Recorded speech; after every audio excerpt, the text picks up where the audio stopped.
Official. दोस्तों आ गए हम UP triple S C PET के नए मॉक टेस्ट के साथ।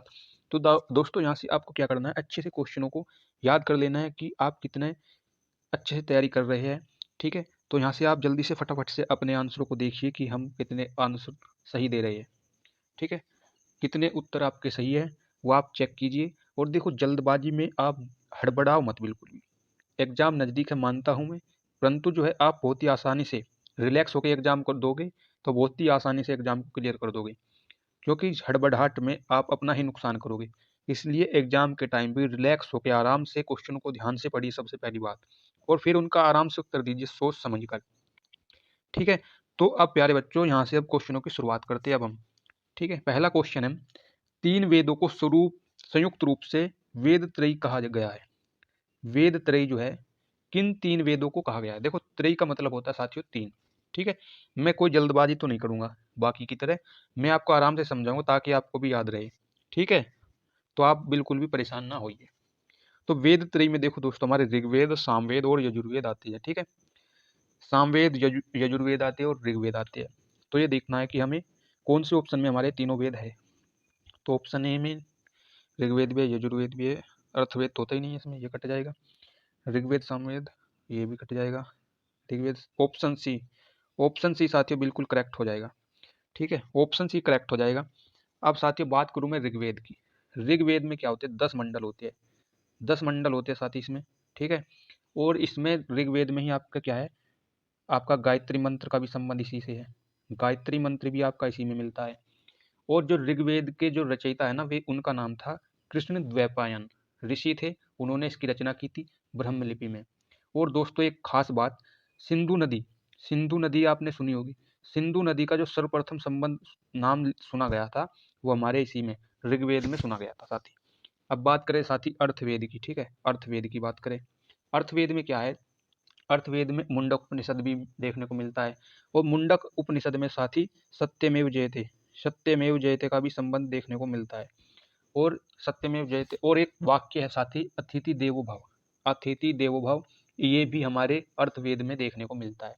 और अर्थवेद के रचयिता कौन थे साथी, तो ये थे अंगिरस ऋषि। अच्छे से याद रखिए, अंगिरस ऋषि थे अर्थवेद के रचयिता, अंगिरस ऋषि। ठीक है, अंगिरस ऋषि हो जाती है। और दोस्तों मैं आपसे अनुरोध करता हूँ, प्लीज वीडियो को एंड तक देखना। एंड में, वीडियो के एंड में बहुत ही खास क्वेश्चन है चुनिंदा। ठीक है, वे एग्जाम में आपके बहुत ही अच्छे से फंसेंगे। आपसे अनुरोध है वीडियो स्किप ना करते हुए वीडियो एंड तक जरूर देखिए। ठीक है, अगला क्वेश्चन करते हैं। पुष्यमित्र शुंग द्वारा मारा जाने वाला अंतिम मौर्य शासक कौन था? ठीक है, पुष्यमित्र शुंग द्वारा मारा जाने वाला अंतिम मौर्य शासक कौन था साथी, बताना है। ऑप्शंस हो जाएगा हमारे बिंदुसार, बृहदरथ, दशरथ और देववर्धन, देववर्मन। ठीक है, तो देखते हैं, देववर्मन तो है ही नहीं कहीं से कहीं भी, और दशरथ का भी संबंध नहीं है। तो अंतिम मौर्य शासक था, बिंदुसार तो था ही नहीं, और बृहदरथ बच जाता है साथी। तो ऑप्शन बी करेक्ट हो जाएगा, बिंदुसार का संबंध है ही नहीं इससे, मौर्य से। ठीक है, तो ये अंतिम नहीं थे, शुरुआती तौर के थे। तो ठीक है, तो बृहदरथ हो जाएगा हमारा राइट आंसर। अगला क्वेश्चन साथी अच्छे से पढ़िए। निम्नलिखित में से किस शासक को भारत का नेपोलियन कहा गया? ये तो सबको पता होगा, समुद्रगुप्त को कहते हैं। ठीक है, ऑप्शन बी करेक्ट हो जाएगा साथी। भारत का नेपोलियन, अच्छे से याद रखिए, भारत का नेपोलियन समुद्रगुप्त को कहा गया। अगला क्वेश्चन, प्रसिद्ध चीनी यात्री ह्वेन ने किस सम्राट के शासनकाल के दौरान भारत की यात्रा की थी? ठीक है, जो चीनी यात्री था हमारा ह्वेन, ये जब भारत आया था तो उस टाइम कौन सा सम्राट था जो शासनकाल कर रहा था, ये क्वेश्चन में पूछा है। ठीक है, तो ऑप्शन है साथी, चंद्रगुप्त प्रथम, समुद्रगुप्त, अशोक और हर्षवर्धन। ठीक है, चंद्रगुप्त के टाइम में नहीं आया था, ये भी गलत हो जाएगा। समुद्रगुप्त के टाइम में भी नहीं आया था, समुद्रगुप्त के टाइम में तो वो आया था, कनिष्क वगैरह का संबंध देखने को मिलता है साथी है। अशोक के टाइम में, अशोक के टाइम में भी नहीं। तो हर्षवर्धन बचा है, तो हर्षवर्धन के टाइम में आया था हमारा ह्वेन सोंग यात्री साथी, अच्छे से याद कर लीजिए। ह्वेन सोंग चीनी यात्री हर्षवर्धन के कार्यकाल में आया था। Question number 5। ठीक है साथी, आपसे अनुरोध है एक बार लाइक शेयर सब्सक्राइब भी कर दे। ठीक है, दिल्ली के लोधी राजवंश का अंतिम शासक बताना है। लोधी वंश का अंतिम शासक कौन था? ठीक है, तो इब्राहिम लोधी थे, ये तो सभी को पता होगा साथी। इब्राहिम लोधी थे दिल्ली कि लोधी राजवंश का अंतिम शासक? लोधी वंश का अंतिम शासक था इब्राहिम लोधी। अगला क्वेश्चन देखते हैं, मुस्लिम लीग की स्थापना कब की गई थी? ठीक है, मुस्लिम लीग की स्थापना कब की गई थी? 1906, 1901, 1905, 1903 में। तो मुस्लिम लीग की स्थापना की गई थी 1906 में। अच्छे से याद कर लीजिए, मुस्लिम लीग की स्थापना 1906 में की गई थी। अगला क्वेश्चन करते साथी, निम्नलिखित में से कौन संथाल विद्रोह के एक नेता थे? जो हमारा संथाल का विद्रोह हुआ था साथी, अच्छे से याद रखिए, संथाल विद्रोह ये किस नेता से संबंधित हो जाता है? ठीक है, संथाल विद्रोह का संबंध किस नेता से है? स्वामी विवेकानंद से तो है ही नहीं भाई, भीमराव अंबेडकर से भी नहीं, सूर्य सेन से भी नहीं, तो बचा क्या हमारा, सिद्धू माझी बच जाता है। तो ऑप्शन भी करेक्ट हो जाएगा बिल्कुल। क्वेश्चन नंबर 8 देखिए, स्वतंत्रता आंदोलन में भाग लेने वाले पश्चिम बंगाल के क्रांतिकारी कौन थे? ठीक है, पश्चिम बंगाल के देखना है, पश्चिम बंगाल के आपको क्रांतिकारी छांटना है। ठीक है, तो पश्चिम बंगाल से एक ही आदमी था, खुदीराम बोस। दोस्तों खुदीराम बोस जो है सबसे कम आयु में शहीद होने वाले प्रथम क्रांतिकारी थे साथी, अच्छे से याद रखिएगा। सबसे कम आयु कितनी आयु के? 18 वर्ष के, मात्र 18 वर्ष के थे। अगला क्वेश्चन, बारदोली किसान सत्याग्रह का नेतृत्व जो है किसने किया था? बारदोली सत्याग्रह आंदोलन का नेतृत्व किसने किया था? ठीक है, बारदोली किसान सत्याग्रह, तो इनका संबंध किसने किया था इसका नेतृत्व? तो ये किया था वल्लभ भाई पटेल, सरदार वल्लभ भाई पटेल। ऑप्शन ए करेक्ट हो जाएगा, सरदार वल्लभ भाई पटेल, ऑप्शन ए करेक्ट हो जाएगा। अगला क्वेश्चन देखिए साथी अच्छे से, किस नेता ने हमें सी आर फॉर्मूला दिया? ठीक है, और साथ ही बात, एक आंदोलन आता है गदर आंदोलन। ठीक है, गदर आंदोलन भी हमारा 1913 में घटना हुई थी, अच्छे से याद कर लीजिए। और इसके जो संस्थापक थे गदर आंदोलन के, लाला हरदयाल थे। ठीक है, होम रूल लीग आंदोलन की बात करें तो 1916 से 1917 में घटित हुआ। सी आर दास, अब बात करें क्वेश्चन, किस नेता ने हमें सी आर फॉर्मूला दिया? सी आर फॉर्मूले का संबंध किस नेता से है? तो ये हो जाता है सी राजगोपालचारी, ऑप्शन सी करेक्ट हो जाएगा। अगला क्वेश्चन करते हैं, नॉर्वे की राजधानी क्या है? नॉर्वे की राजधानी क्या है? ऑप्शन है Buenos Aires, Rome Italy, Ottawa Oslo. ठीक है, तो बताना है कि नॉर्वे की राजधानी क्या है। नॉर्वे की राजधानी, तो नॉर्वे की राजधानी है Oslo. Oslo, option D correct हो जाएगा साथी, नॉर्वे की राजधानी ओस्लो है। और यहीं पे बात करें साथी भूटान की राजधानी की, भूटान की राजधानी होती है थिम्पू। अच्छे से याद रखिए, भूटान की राजधानी होती है थिम्पू। अगला क्वेश्चन करते हैं, 82 डिग्री 30 मिनट पूर्व देशांतर, 82 डिग्री 30 मिनट पूर्व देशांतर भारत के लिए क्यों महत्वपूर्ण है? क्यों महत्वपूर्ण है? ठीक है, 82 डिग्री 30 मिनट क्या है पूर्व देशांतर, ये भारत का मानक समय होता है साथी। तो ये मानक समय के लिए निर्धारण करता है, तो ऑप्शन भी करेक्ट हो जाएगा, ऑप्शन भी करेक्ट हो जाएगा। अगला क्वेश्चन, क्वेश्चन नंबर 13, 2011 की जनगणना के अनुसार भारत की साक्षरता दर कितनी थी? जब 2011 की जनगणना हुई थी तो भारत की साक्षरता दर कितनी थी? तो भारत की साक्षरता दर थी उस टाइम 73.03%। ठीक है, तो 73% लगभग, ऑप्शन ए करेक्ट हो जाएगा। क्वेश्चन नंबर 14, हीराकुंड बांध किस राज्य में स्थित है? हीराकुंड बांध किस राज्य में स्थित है? ठीक है, तो हीराकुंड बांध हमारा हो जाता है उड़ीसा में स्थित, ऑप्शन सी करेक्ट हो जाएगा बिल्कुल साथी। अगला क्वेश्चन, निम्नलिखित में से कौन सा राज्य नेपाल के साथ अपनी सीमा साझा नहीं करता? नेपाल के साथ सीमा साझा नहीं करता है, तो देखो उत्तर प्रदेश तो हमारा करता है। ठीक है, पश्चिम बंगाल, बिहार, असम, इनमें से देखना है। देखो तो हमारा बिहार भी करता है नेपाल से सीमा साझा, पश्चिम बंगाल की राजधानी कोलकाता, कोलकाता भी करता है कुछ थोड़ी मात्रा में, पर असम नहीं करता है, तो ऑप्शन डी करेक्ट हो जाएगा साथी, ऑप्शन डी करेक्ट हो जाएगा। ठीक है, तो ये तो गलत हो जाएगा, ऑप्शन डी करेक्ट हो जाएगा। क्वेश्चन नंबर 16 देख लो, भारत के संविधान में किस संशोधन के अंतर्गत वस्तु एवं सेवा कर लगाया गया? वस्तु और जो सेवा कर लगाया गया है, ठीक है, वस्तु और सेवाओं पे जो कर लगा है वो किस संशोधन के द्वारा लगा है संविधान? अच्छे से याद रखिएगा, 101वां संशोधन, ठीक है, 101वें संशोधन द्वारा क्या हुआ है? वस्तु एवं सेवा कर लगा, जीएसटी बोलते हैं जिसको। जीएसटी का संबंध संविधान के संशोधन 101 से हो जाता है। अगला क्वेश्चन, ये तो फिर वही रिपीट हो गया, 101 आ गया था इसका।